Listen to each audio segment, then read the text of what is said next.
بسم اللہ الرحمن الرحیم وبہ نستعین وہو خیر معین رب اشرح لی صدری ویسر لی امری واحلل عقدۃ من لسانی یفقہوا قولی۔ ہمارا موضوع تھا ازدواج کے ضمنی موضوعات میں سے آج ہم بات کریں گے کہ شادی کے وقت عمر کتنی ہونی چاہیے، خاتون کی عمر کیا ہو، مرد کی عمر کیا ہو۔ اس بارے میں عرض یہ ہے کہ قرآن کریم نے واضح صراحتاً عمر کی کوئی عمر کے لیے عدد معین نہیں کیا، لیکن چند آیات کے جہاں سے ہم استفادہ کر سکتے ہیں اور یہ نتیجہ لے سکتے ہیں اور اشارتاً سمجھ سکتے ہیں کہ عمر کی کس حد میں شادی ہو سکتی ہے۔ ان میں سے ایک آیہ مجیدہ سورہ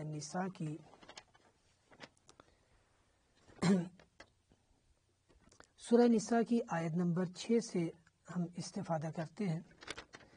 ارشاد باری تعالیٰ ہے وَابْتَلُوا الْيَتَامَى حَتَّى إِذَا بَلَغُوا النِّكَاحَ فَإِنْ آنَسْتُم مِّنْهُمْ رُشْدًا فَادْفَعُوا إِلَيْهِمْ أَمْوَالَهُمْ، کہ یتامہ کی ابتلا، آزمائش، ان کا امتحان کرتے رہو یہاں تک کہ وہ نکاح کی عمر تک پہنچ جائیں۔ جو یتیم ہیں اور آپ کے پاس ان کی سرپرستی ہے اور ان کے اموال اگر آپ کے اختیار میں ہیں اور ان کی سرپرستی کر رہے ہیں تو یہ مال ان کو کب لوٹاؤ؟ فرمایا کہ جب تم یہ احساس کرو ان میں کہ وہ رشید ہو گئے ہیں۔ فَإِنْ آنَسْتُم مِّنْهُمْ رُشْدًا فَادْفَعُوا عَلَيْهِمْ أَمْوَالَهُمْ، کہ جب آپ احساس کریں کہ اب وہ رشید ہو گئے ہیں، رشد پا لیا ہے انہوں نے، تو ان کا مال ان کی طرف لوٹا دو۔ اسی طرح سورہ انعام کی آیہ مجیدہ 152 ہے، جس میں فرمایا جا رہا ہے کہ وَلَا تَقْرَبُوا مَالَ الْيَتِيمِ إِلَّا بِالَّتِي هِيَ أَحْسَنُ، یتیموں کے مال کے قریب بھی نہ جاؤ، کہیں ان میں خیانت نہ کر دو، کہیں نقصان نہ پہنچاؤ۔ إِلَّا بِالَّتِي هِيَ أَحْسَنُ، اللہ یہ کہ جو قرآن اور سیرت نے حدود معین کیے ہیں، جو عرف میں احسن طریقہ ہے، ان شرائط کے ساتھ حتی یبلغ اشدہ ہو، اور یہ پھر کب تک ہے؟ یہاں تک کہ وہ اشدہ ہو۔ اشدہ اسی معنی رشد میں ہے کہ وہ توانائی حاصل کر لے، وہ رشید ہو جائیں۔ ان آیات سے علماء کرام جو عمر کی حد معین کرتے ہیں وہ یہ فرماتے ہیں کہ انسان میں جب رشد عقلی بھی ہو اور رشد جسمانی بھی ہو تو یہ عمر ہے اس کی شادی کی۔ یہاں جو مال کے حوالے سے کہا جا رہا ہے، یہاں سے ایک نیا استنباط یوں فرماتے ہیں کہ ایک رشد عقلی، دوسرا رشد جسمانی، تو تیسری بات یہ ہے کہ وہ اپنے مال کی حفاظت کر سکتے ہوں۔ تو ہم یہاں سے یہ نتیجہ لے سکتے ہیں کہ شادی کی عمر گویا وہ ہے کہ جب انسان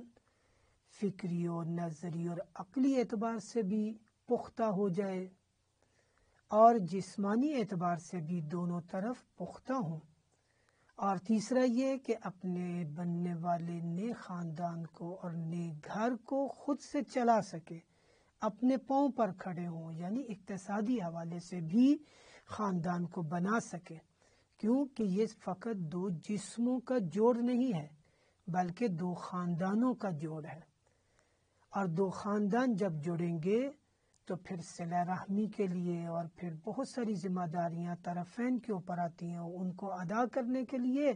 کہیں اپنی عقل اور بصیرت سے کام لینا پڑے گا اور کہیں اپنی اقتصاد کے ساتھ، اور اگر ان دونوں میں کہیں بھی کمی ہو تو مشکلات در مشکلات کا شکار ہو جائیں گے، اور یہ جو بندھن ہوا ہے اس بندھن میں کمی آ جائے گی، سستی آ جائے گی اور یہ بندھن ٹوٹ سکتا ہے۔ تو جہاں رشد عقلی ضروری ہے، رشد جسمانی بھی ضروری ہے، اور اس کے ساتھ ساتھ اس سطح کا شعور کہ اپنے روزمرہ زندگی کے مخارج کو خود سے اعتدال کے ساتھ احسن طور پر چلا سکے۔ ہم ائمہ معصومین علیہ السلام کی سیرت میں یہ دیکھتے ہیں کہ اہل بیت علیہ السلام کے گھرانے کی اکثر خواتین 18 سال سے پہلے ان کی ازدواج ہو چکی، شادی ہو چکی، اور وہ اپنے گھروں کو آباد ہو گئے۔ اور جو مرد حضرات ہیں ان میں دیکھتے ہیں کہ بیشتر 20 سال سے پہلے وہ شادی کر چکے ہیں، اپنا خاندان، اپنا نیا گھر بنا چکے ہیں، نئی زندگی شروع کر چکے ہیں۔ ائمہ معصومین علیہ السلام میں اگر ہم دیکھیں کہ امام سجاد علیہ السلام 38 ہجری میں پیدا ہوئے ہیں، اور ان کے فرزند امام باقر علیہ السلام 57 ہجری میں پیدا ہوئے ہیں، تو یوں ان دونوں کے درمیان 18 سال کا فاصلہ ہے۔ تو ہمیں یوں اس سے نتیجہ ملتا ہے کہ امام سجاد علیہ السلام گویا 18 سال کی عمر میں ان کی شادی ہو چکی ہے۔ امام موسیٰ کاظم علیہ السلام 128 ہجری میں پیدا ہوئے، اور 8ویں امام علی ابن موسیٰ رضا علیہ السلام 148 ہجری میں۔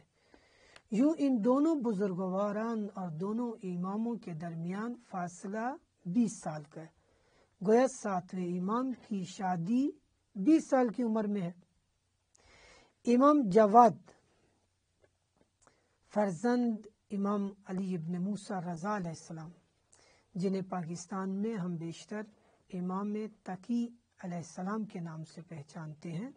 آپ 195 میں پیدا ہوئے ہیں۔ اور امام ہادی کے جنہیں پاکستانی معاشرے میں بیشتر امام نقی علیہ السلام کے نام سے پہچانا جاتا ہے، امام ہادی، ان کی ولادت 212 ہجری قمری ہے۔ تو یوں 9ویں اور 10ویں امام کے درمیان جو فرق ہے وہ 17 سال کا ہے۔ تو 17 سال کی عمر میں شادی ہو چکی ہے۔ اسی طرح اگر ہم آگے بھی یہ کرتے جائیں، دیکھتے جائیں حساب کے امام حسن عسکری علیہ السلام کی ولادت 232 ہجری میں، تو آپ بصراحت یہ نتیجہ نکال لیں گے کہ 20 سال سے پہلے یہ شادی ہو چکی ہے۔ کسی کی 17 سال میں ہے، کسی کی 18 سال میں ہے۔ البتہ صدر اسلام میں ہم دیکھتے ہیں کہ رسول پاک صلی اللہ علیہ وآلہ وسلم کی شادی 25 سال کی عمر میں ہوئی، اور مولا کائنات علی ابن ابی طالب علیہ السلام کی شادی وہ بھی 25 سال کی عمر میں۔ تو اس وقت کے حالات ممکن ہے ایسے ہوں، شرائط ایسی تھیں کہ جس کی وجہ سے وہ شادی دیر سے انجام پائی۔ اب اگر ہم یہ کہیں کہ وہ مقام عصمت پر ہوتے ہوئے زیادہ سے زیادہ 25 سال انہوں نے انتظار کیا، اور 25 سال کے اندر ازدواج اور شادی کا مرحلہ طے کر گئے، چونکہ شادی زندگی کے کاموں میں سے ایک کام ہے، یہ کام بھی جتنا جلد نمٹ جائے اتنا اچھا اور احسن ہے۔ وگرنہ آج کے معاشرے میں ہمارے اس جدید تمدنی اور تہذیبی اور ثقافتی معاشرہ، اس میں ہم دیکھتے ہیں کہ چاروں طرف سے دعوت گناہ ہے، اور ارشاد باری تعالیٰ یہ ہے کہ قُوا أَنفُسَكُمْ وَأَهْلِيكُمْ نَارًا وَقُودُهَا النَّاسُ وَالْحِجَارَةُ، کہ دیکھو اپنے آپ کو بھی اور اپنے اہل و عیال کو بھی جہنم کی آگ سے بچاؤ، وہ آگ کہ جس کا ایندھن انسان اور پتھر ہوں گے۔ ہم اپنے بچوں کو نزلہ، زکام اور بخار اور ظاہری بیماریوں سے تو بچائیں، لیکن ان کو معنوی بیماریوں سے، روحانی بیماریوں سے بچانے کے بارے میں سوچیں بھی نہ، توجہ بھی نہ کریں، تو ظلم ہے ایسی اولاد کے ساتھ۔ بلکہ بعض جگہوں پر روایات میں فرمایا گیا کہ بعض والدین وہ نیک والدین کہ جو بچوں کی تربیت ان کی معنوی اور روحانی تربیت کی طرف توجہ نہیں کرتے تھے، اور تھے نیک، خود سے نیک تھے، لیکن اس طرف توجہ نہ کرتے تھے، بہت سارے ایسے والدین وہ جہنم کا ایندھن بنیں گے کہ انہوں نے اپنی آنے والی نسلوں کو خدا کی بندگی پر نہ لگایا۔ تو کوئی بہت ہی اپنے نفس پر کنٹرول کرنے والا ایسا ہوگا کہ جو بچ سکتا ہو بغیر شادی کے۔ البتہ حکم الہی بھی یہ ہے، پہلے بھی ہم چند آیات پڑھ چکے اس پر، اور قرآن یہ کہتا ہے کہ اگر کسی کے لیے ازدواج کا مرحلہ جلد نہ پہنچ سکے اور اس کے لیے مشکل بن رہی ہو تو وہ خدا پر توکل کرتے ہوئے وہ نکاح کے لیے نکاح سے پہلے اپنا دامن عفت و پاکیزگی کا تھامے رکھے۔ سورہ نور کی آیا مجیدہ نمبر 33 ہے۔ ارشاد باری تعالیٰ ہے وَلِيَسْتَعْفِفِ الَّذِينَ لَا يَجِدُونَ نِكَاحًا حَتَّى يُغْنِيهِمُ اللَّهُ مِنْ فَضْلِهِ کہ ارشاد باری تعالیٰ ہے کہ اگر کسی کے لیے یہ موقع میسر نہیں ہو رہا کہ وہ نکاح کر پائے، حالات اور شرائط ایسے ہیں، تو وہ عفت و پاکیزگی کا دامن تھامے رکھے یہاں تک کہ اللہ تعالیٰ اس کو اپنے فضل و کرم سے غنی کر دے۔ وصلی اللہ علی محمد وآلہ طیبین الطاہرین۔